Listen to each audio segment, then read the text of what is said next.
Dan kita masih meneruskan kajian kita, masih membahas tentang tanda-tanda dari tanda-tanda kiamat besar.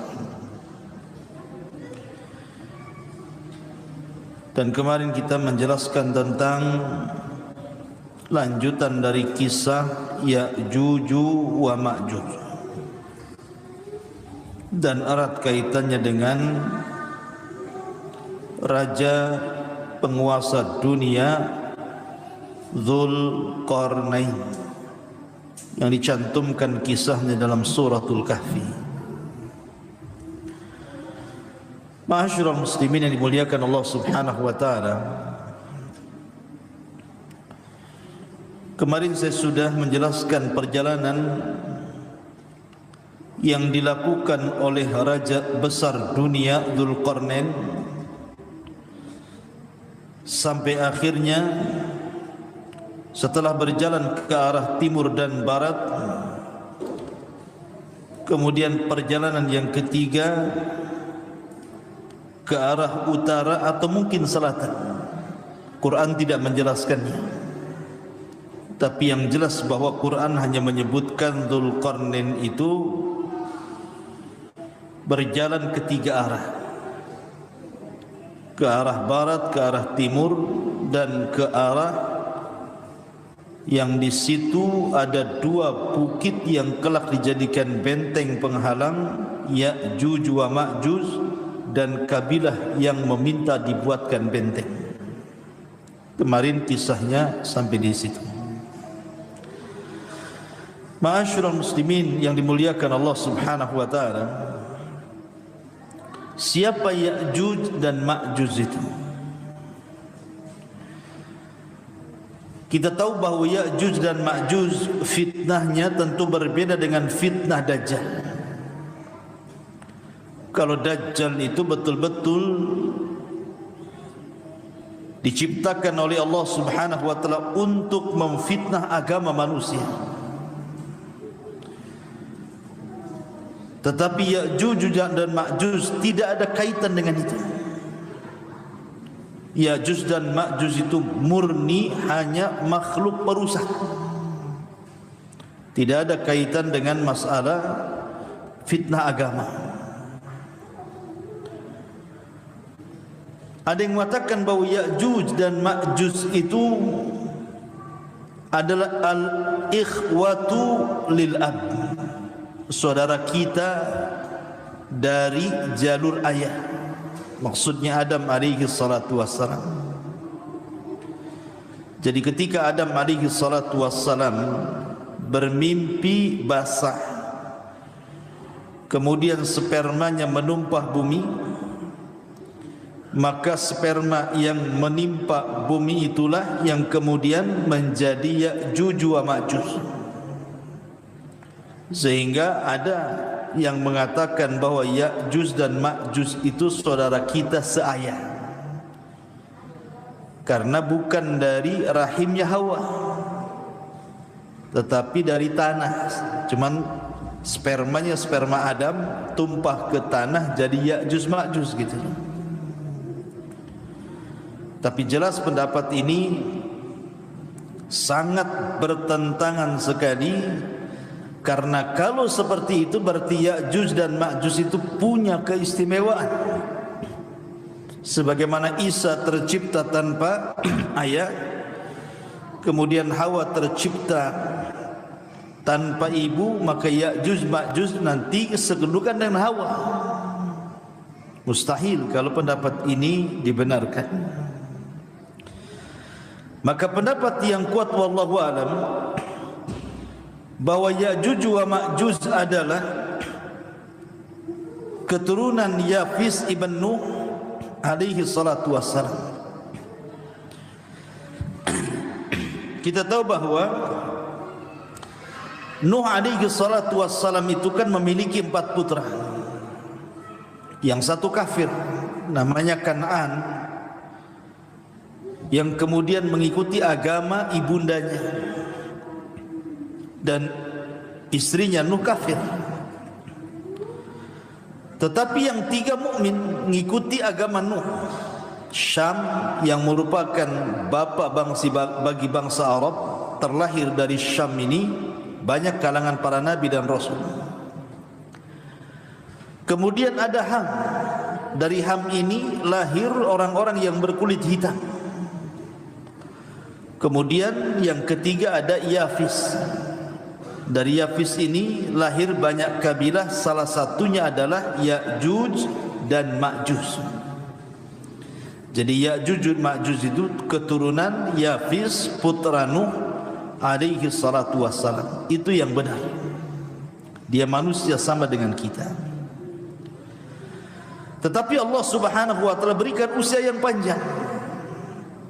Dalam pengasingannya Ya'juj dan Ma'juj itu, karena mereka tidak bisa keluar sebab benteng yang menghalang mereka untuk keluar, Allah berikan usia yang panjang. Artinya bahwa mereka akan semakin banyak jumlah mereka dan populasinya di balik dinding yang dibuat Dzulqarnain itu. Sehingga jumlahnya saking banyaknya tidak ada yang tahu kecuali Allah Subhanahu wa taala. Makanya ketika Allah Subhanahu wa taala menjelaskan tentang banyaknya jumlah mereka, Allah katakan dalam surah Al-Anbiya ayat 96, hatta idza futihat Ya'juj wa Ma'juj wa hum min kulli hadabin yansirun. Sehingga apabila benteng Ya'juj dan Ma'juj itu sudah dihancurkan, maka mereka akan datang seperti air bah yang turun dari ketinggian. Saking banyaknya, saking banyaknya Ya'juj dan Ma'juj itu sehingga tidak bisa dihitung berapa jumlahnya. Bahkan ketika Nabi Allah Adam alaihi salatu wassalam berdialog dengan Allah Azza wa Jalla dan mengatakan, ya Adam bi'tha ahli nar, wahai Adam, utuslah dari turunanmu para penghuni neraka. Adam alaihi salatu wassalam kaget karena di antara turunannya ada yang akan menjadi penghuni neraka. Kemudian Adam bertanya kepada Allah Azza wa Jalla, apa maksudnya? Maka Adam alaihi salatu wassalam kaget ketika Allah mengatakan, keluarkan dari 1000 keturunanmu 999 masukkan mereka ke dalam neraka dan 1 masukkan ke dalam surga. Jadi di setiap 1000 orang 999 masukkan ke neraka, 1 masukkan ke surga. Yang dimaksud 999 itu maksudnya dari Ya'juj wa Ma'juj dan 1 dari kita. Jadi perbandingan angkanya, kalau seseorang itu hendak melawan Ya'juj dan Ma'juj itu 1 lawan 999 Ya'juj dan Ma'juj. Kira-kira menang enggak kalau kelahi 1 melawan 999? Enggak akan menang. Dikeroyok 10 orang saja mati. Ya. Ini 999, antum sendirian. Makanya Nabi SAW mengatakan, innakum taqulun la aduwa lakum.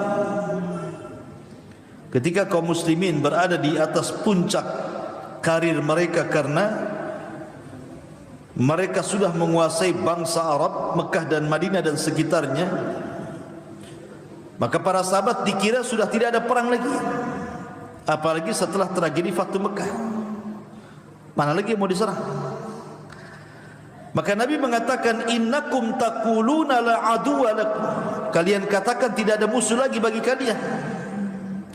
Kata Nabi SAW, wa innakum lan tazalu tuqatiluna hatta ya'tiya Ya'juj wa Ma'juj iradul wujuh sigharul uyun wa min kulli hadabin yansilun ka'anna wujuhahum al-mujanul mutraqah. Kata Nabi SAW, kalian sangka kalian tidak memiliki musuh lagi? Tidak.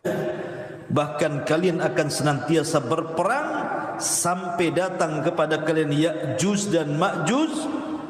Mereka bulat wajahnya, kecil matanya, mereka datang dari semua arah dan wajahnya seperti tameng yang biasa digunakan untuk berperang.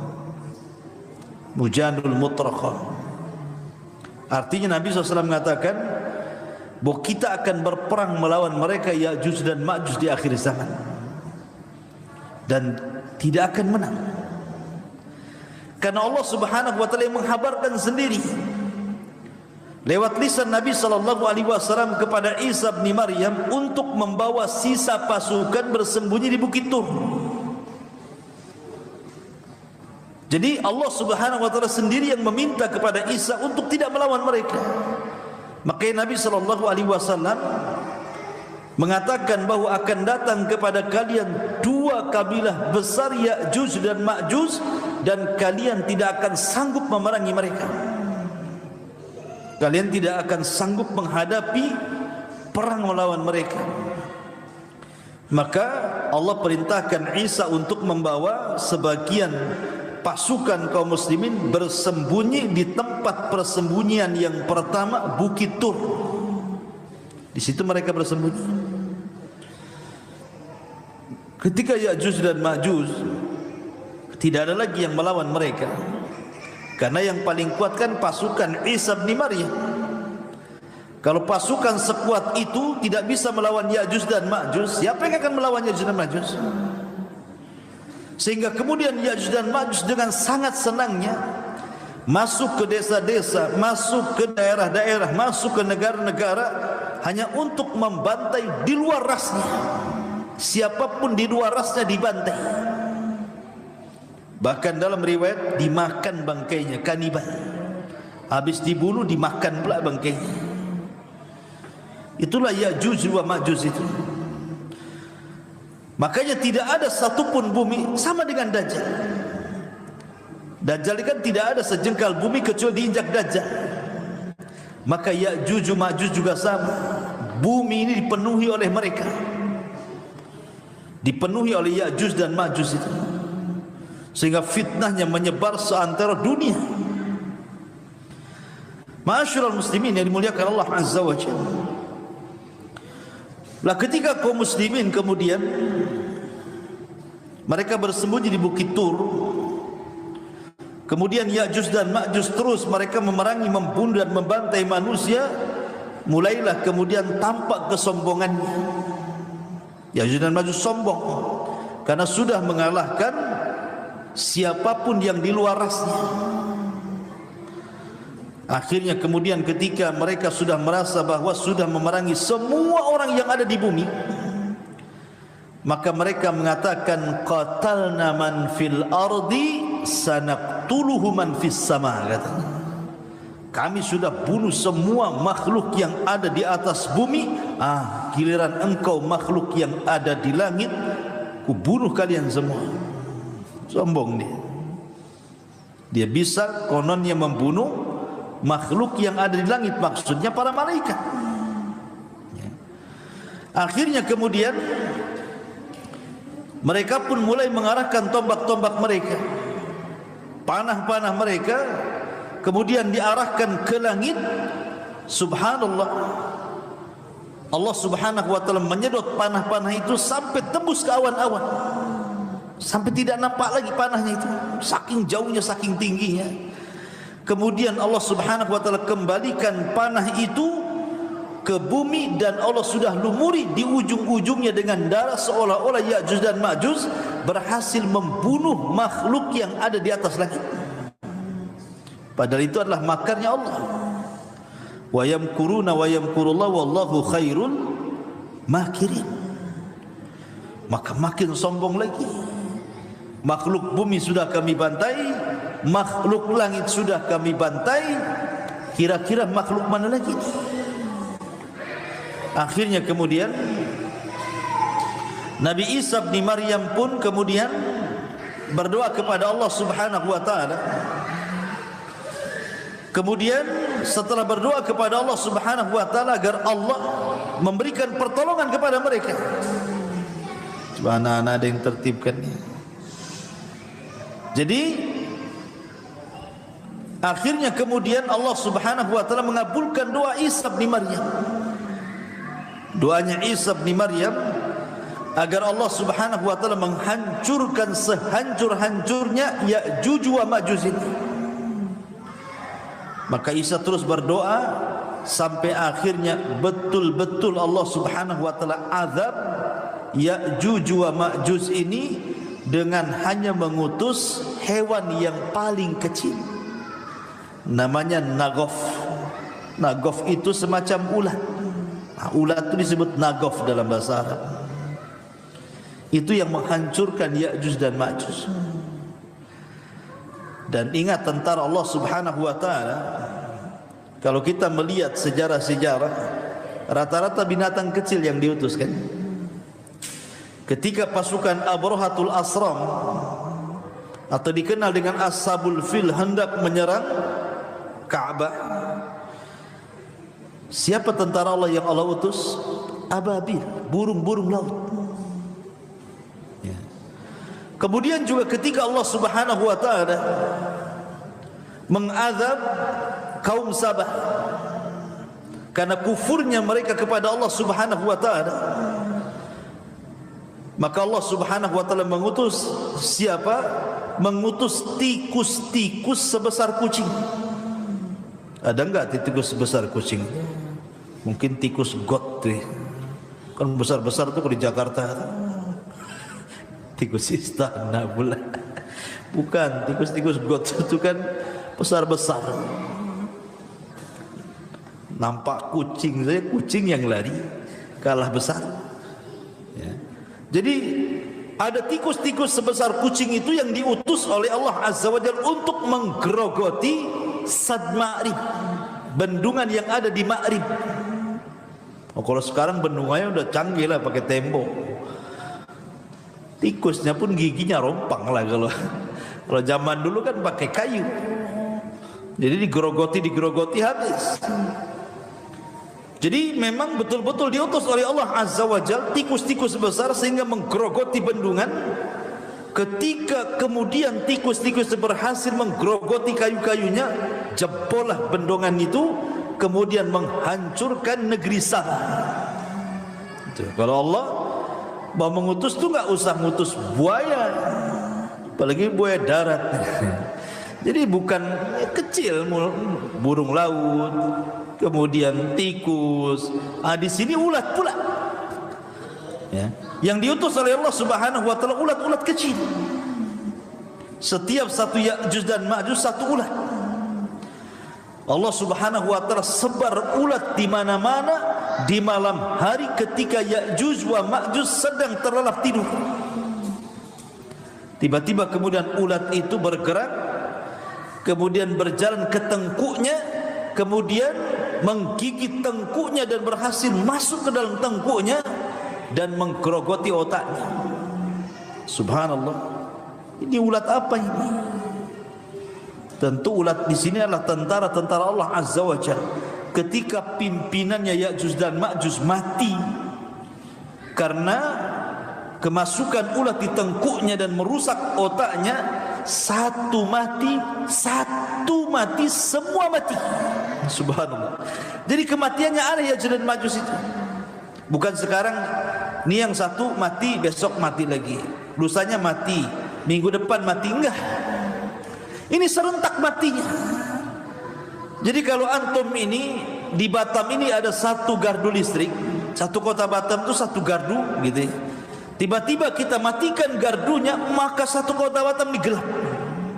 Jadi satu mati semua. Gitu kan aneh gitu ya. Nah, begitulah kuasa Allah Subhanahu wa taala. Ya'juj dan Ma'juj mati serentak, sehingga tidak ada satu jengkal di bumi kata para ulama kecuali ada bangkainya.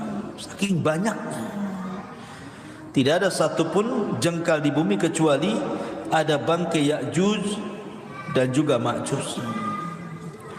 Lah ketika kemudian Isa bin Maryam melihat berserakan jenazah-jenazah Yajuj dan Majuj dan bangkai-bangkai Yajuj Majuj itu, tentu semakin hari membusukkan begitu. Tetapi nikmat bagi para binatang buas. Jadi binatang-binatang semacam harimau, pemakan daging lah, elang dan yang lain, itu mereka merasa nikmat. Kenapa? Makanan banyak. Ya.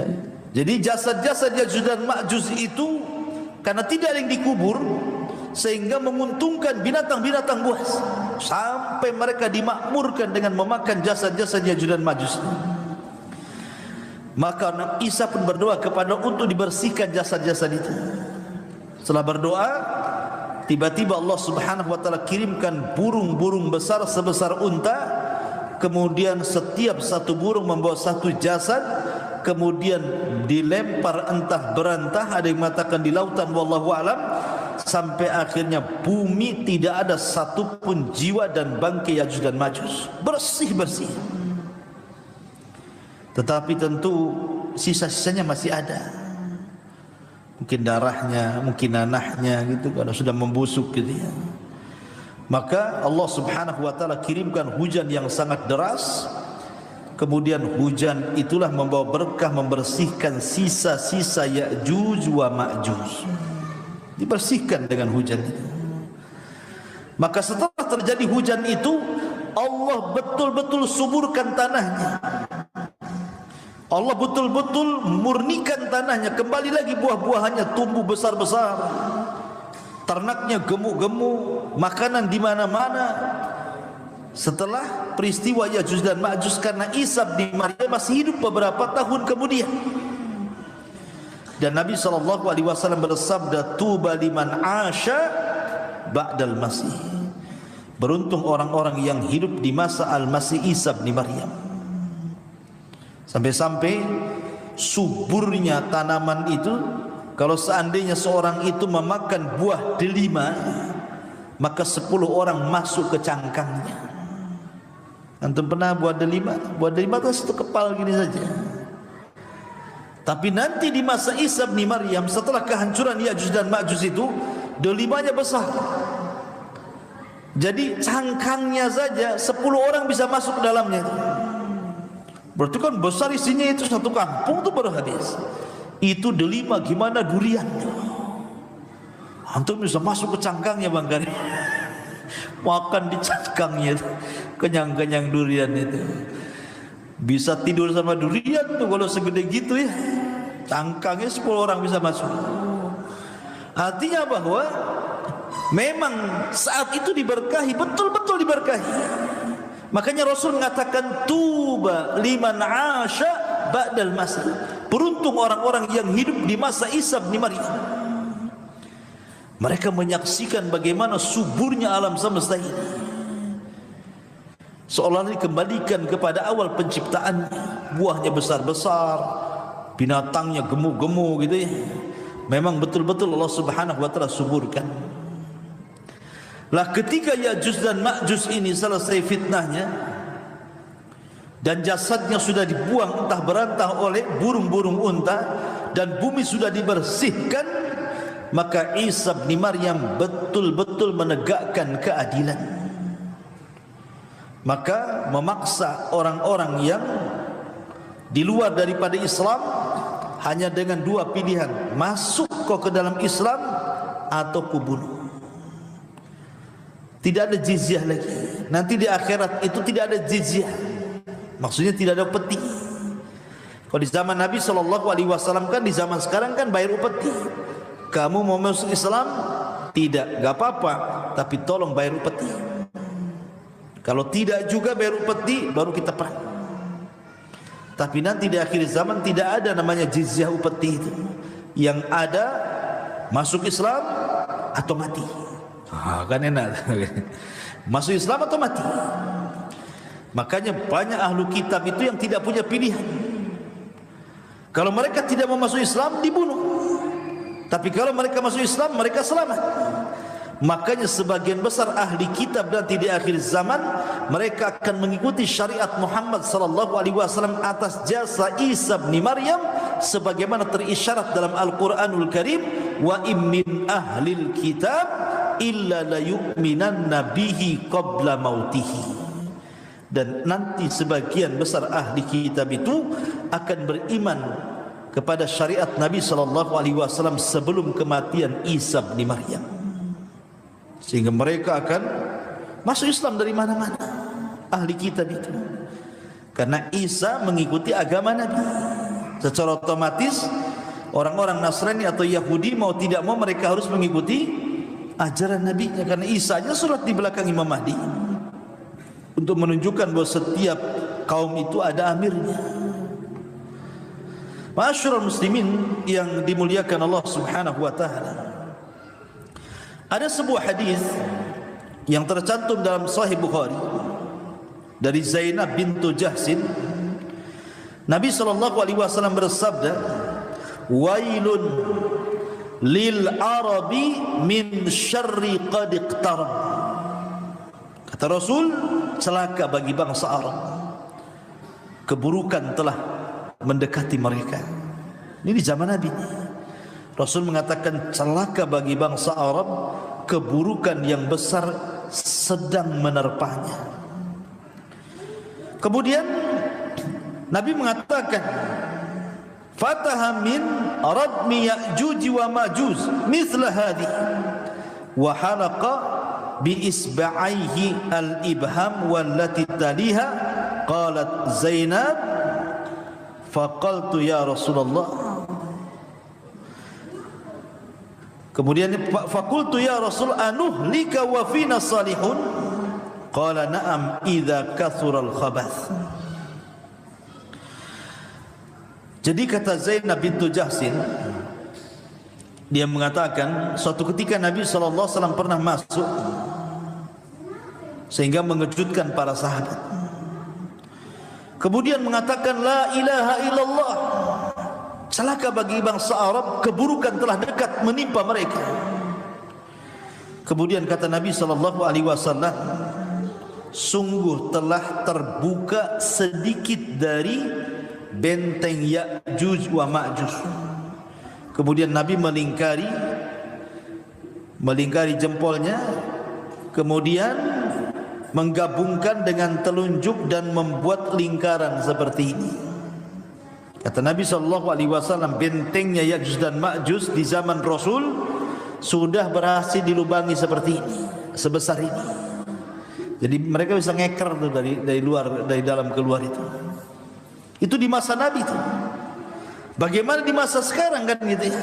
Di masa Nabi saja sudah 1 dirham tuh, sudah berlubang sebegini. Ya.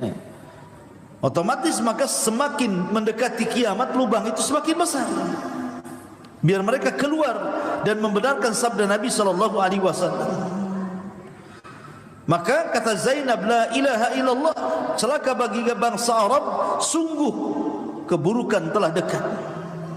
Di mana tembok Ya'juj dan Ma'juj telah menjadi lubang sebesar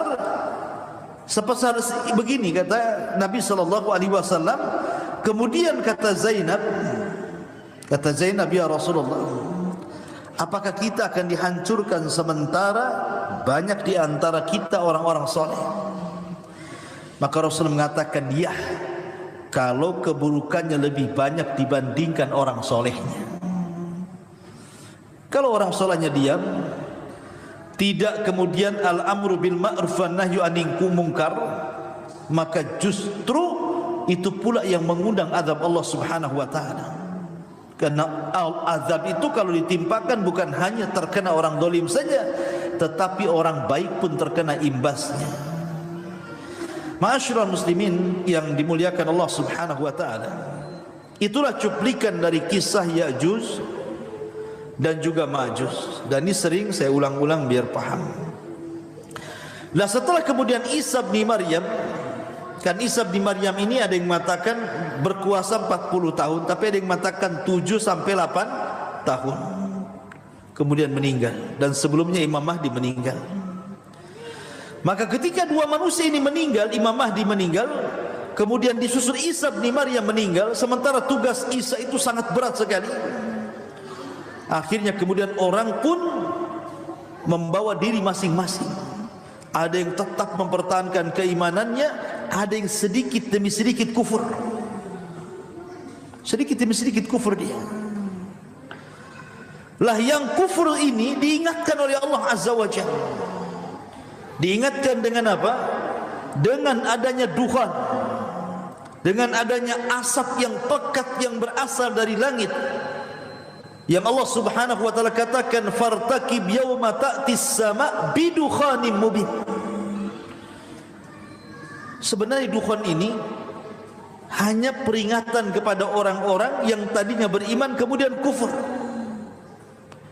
Tetapi tanda-tanda kekuasaan Allah Subhanahu wa taala terkadang tidak menjadikan orang-orang itu kembali beriman, malah justru makin kufur. Harusnya dukhan itu, dukhan yang ditampakkan di langit itu menjadikan orang-orang itu kembali kepada Allah Azza wa Jalla. Sehingga sebagian mereka berdoa, Allahumma kshif anna, ya Allah singkapkan dari kami dukhan-dukhan itu. Akhirnya Allah Subhanahu wa taala mengangkat dukhan dan hilanglah dukhan. Tapi apa yang terjadi? Doa-doa mereka sia-sia saja. Karena setelah berdoa dan diangkatnya dukhan, bukannya bertobat, makin merajalela kemaksiatannya. A'anzartahum am lam tunzirhum la yu'minun. Ketika dukhan sudah tidak ada, mereka pun rupanya tidak membuat sadar dengan itu. Padahal dalam riwayat itu, kalau orang yang mukmin, yang muslim, yang menghisap itu, maka paling tinggi pilek saja. Tapi kalau orang kafir, munafik yang menghisap dukhan itu, maka mereka akan mengalami kesakitan yang luar biasa, bahkan bisa mengalami kematian. Itulah dukhan bagi orang-orang kafir. Artinya kan nampak peringatan ini, tapi tidak mau beriman juga orang-orang itu. Lah karena dengan dukhan tidak mau beriman inilah, maka Allah Subhanahu wa taala ingatkan dengan tanda-tanda kiamat besar setelah dukhan. Apa itu? Allah Subhanahu wa taala terbitkan matahari dari arah barat. Terjadi silang pendapat antara kemunculan binatang yang bisa bicara yang keluar dari perut bumi dan antara terbitnya matahari dari arah barat. Ada yang mengatakan binatang itu keluar, baru kemudian terbit matahari dari arah barat.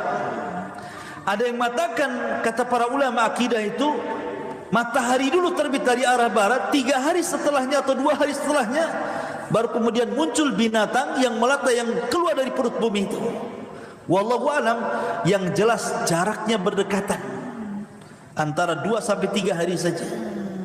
Begitu dalam hadis Nabi SAW dijelaskan jaraknya hanya 2 sampai 3 hari saja antara matahari terbit dari arah barat dan antara keluarnya binatang yang keluar dari perut bumi yang disebut dengan dabatun minal ard, binatang melata yang bisa bicara. Ma'asyiral muslimin yang dimuliakan Allah Subhanahu wa taala, dikisahkan dalam beberapa literatur akidah tentang peristiwa terbitnya matahari dari arah barat. Ikhwan, Allah Subhanahu wa taala banyak bersumpah dalam Al-Quran dengan matahari kan. Bahkan ada satu surat namanya matahari. Surat apa? Asy-Syams.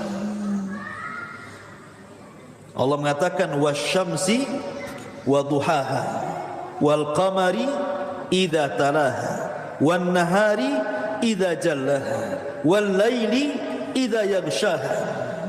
Allah katakan wasyamsi wa duhaha. Matahari Allah jadikan sumpah. Karena matahari ini sebenarnya banyak faedahnya, ikhwan.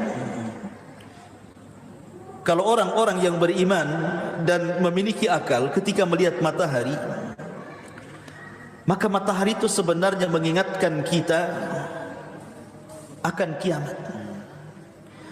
Karena ketika terjadi hari kiamat, ikhwan, bintang-bintang itu semua berjatuhan dan bertabrakan. Sebagaimana Allah Subhanahu wa taala katakan, wa idzal kawakibun tatharat, dan apabila bintang itu berhambur-hamburan, berjatuh-jatuhan, bertabrak-tabrakan. Bintang semua jatuh, tapi matahari dan bulan tidak. Matahari dan bulan tidak dijatuhkan dan tidak ditabrakan. Padahal Allah Subhanahu wa taala berfirman, la syamsu yanbaghi an tudrikal qamar walal qamaru sabiqum bin nahar. Tidak boleh matahari itu berjumpa dengan bulan, dan tidak mungkin juga bulan bertemu dengan matahari. Kan mustahil kan? Bulan dengan matahari kan mustahil ketemu, karena ketika matahari tenggelam, bulan muncul. Ketika bulan tenggelam, matahari pula muncul. Kapan ketemunya? Tapi nanti pada hari kiamat, Allah Subhanahu wa taala berfirman, wa jumi'asy syamsu wal qamar. Wa jumi'asy syamsu wal qamar. Matahari dan bulan itu dijadikan satu. Untuk apa matahari dan bulan dijadikan satu? Untuk diletakkan di kepala-kepala manusia saat manusia dikumpulkan di padang mahsyar. Manusia akan dekat 1 mil di atas kepala. Sampai perawi hadis ketika menceritakan tentang matahari di atas kepala itu, ketika memaknai makna 1 mil, apakah mil itu jarak yang ma'ruf sekian kilo 1 mil?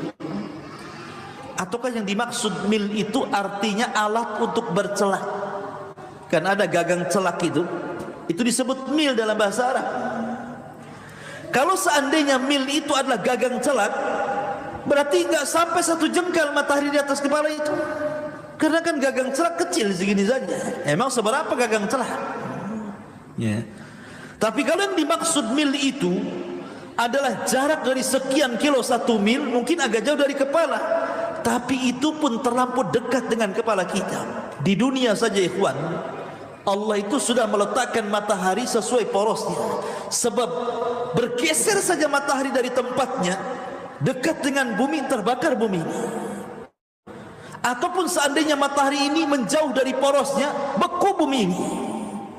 Tapi Allah letakkan pas di tengah-tengah dengan memberikan hawa yang tidak membuat terbakar dan tidak membuat beku. Itulah luar biasa. Allah Subhanahu wa taala meletakkan matahari itu di porosnya. Tapi nanti pada hari kiamat, matahari ini akan datang kepada Allah Subhanahu wa taala untuk meminta izin diterbitkan dari arah barat. Hadis Abu Hurairah radhiyallahu anhu, ketika Nabi SAW bersabda, atadruna aina syamsu, kalian tahu kemana matahari pergi? Kata Rasul. Kata sahabat, Allah wa Rasulullah alam. Rasul, Allah dan Rasulnya yang tahu. Kata Nabi, sesungguhnya matahari itu ketika terbenam, maka dia akan naik menuju Allah Subhanahu wa ta'ala. Kemudian sujud di bawah arasy. Hampir-hampir Allah tidak mengizinkan dia untuk terbit dari arah timur dan disuruh terbit dari arah barat. Dari sini menunjukkan bahwa matahari itu tidak mengelilingi bumi. Maksudnya begitu. Matahari tidak mengelilingi bumi. Matahari itu menghadap Allah setiap hari. Sujud di hadapan Allah di bawah arasy-Nya. Hampir-hampir Allah tidak mengizinkan untuk terbit dari arah timur dan disuruh terbit dari arah barat. Sampai pada waktunya, ketika Allah Subhanahu wa ta'ala izinkan matahari terbit dari arah barat, maka di situ tidak ada manfaat lagi keimanan seseorang. Jadi sesungguhnya kalau orang melihat matahari ikhwan, banyak faedah yang kita bisa petik. Salah satunya tadi mengingatkan akan kiamat. Kemudian juga matahari juga mengingatkan kepada kita tentang lemahnya kita di hadapan Allah Subhanahu wa ta'ala. Jangankan di hadapan Allah, di hadapan makhluknya saja kita lemah. Coba matahari itu ketika terang-terangnya di atas sana kan, Antum jangan pakai mata hitam, antum pandang matahari selama-lamanya. Kira-kira apa yang terjadi dengan mata antum itu? Bisa mengalami kebutaan, ikhwan. Ya kan? Menunjukkan kita lemah di hadapan matahari. Kita enggak kuat loh. Gimana kemudian melihat yang menciptakannya? Makhluknya saja baru matahari kita sudah lemah. Bagaimana dengan zat yang menciptakan matahari? Lebih lemah lagi kita. Karena Allah Subhanahu wa taala itu punya tabir, dan tabir antara dia dengan kita itu cahaya. Kalau seandainya tabir tersingkap, kata Rasul, la akhraqat ma bainas sama'i wal ardi. Satu langit satu bumi akan terbakar semuanya. Itu kalau Allah, itu baru hijabnya. Baru hijabnya itu. Baru penutupnya. Sudah membakar antara langit dan bumi. Dari sini ma'asyiral muslimin yang dimuliakan Allah Azza wa Jalla, bahwa salah satu faedah matahari itu adalah menunjukkan kelemahan kita di hadapan Allah Subhanahu wa taala. Kemudian juga matahari ini kalau kita perhatikan satu di antara tanda-tanda kiamat. Karena di akhir zaman, kata Nabi SAW, itu akan terjadi banyak gerhana dan banyak gempa. Gerhana dan gempa. Karena bahasa hadis itu maskhun wa khasfun wa qadfun, kan itu. Akan terjadi maskhun, kemudian khasfun wa qadfun. Kalimat khasfun kalau diarahkan ke langit maka menjadi gerhana khusuf. Makanya ada solat khusuf. Ada juga yang menggunakan kaf, solat khusuf. Tapi kalau diarahkan ke bumi artinya gempa. Berarti di antara tanda-tanda kiamat itu sering bermunculan gerhana matahari atau bulan, atau sering terjadi gempa. Dan di zaman Rasul yang namanya gerhana itu lambat, ikhwan. 10 tahun sekali baru ada gerhana matahari. Tapi sekali ada gerhana matahari bertepatan pula dengan kematian putra Rasul Ibrahim. Maka orang pun memprediksi ini jangan-jangan gerhana ini gara-gara kematian anaknya Nabi. Maka Rasul bangkit dan mengatakan tidak. Gerhana itu bukan karena hidupnya seseorang, bukan pula karena matinya seseorang, tapi gerhana didatangkan untuk menakut-nakuti hamba-hamba Allah. Masalahnya yang ditakut-takuti tidak takut, malah selfie pula dengan matahari, selfie dengan bulan. Yang ditakuti tidak takut nih masalahnya. Berarti memang orang-orang sekarang memang berani-berani, tidak takut dengan Allah Subhanahu wa taala. Karena Allah nakut-nakuti, dia tidak takut. Ya. Harusnya kita takut kepada Allah Azza wa Jalla. Subhanahu wa bihamdika asyhadu an la ilaha illa anta astaghfiruka wa atubu ilaik. Allahu ta'ala alam. Assalamualaikum warahmatullahi wabarakatuh.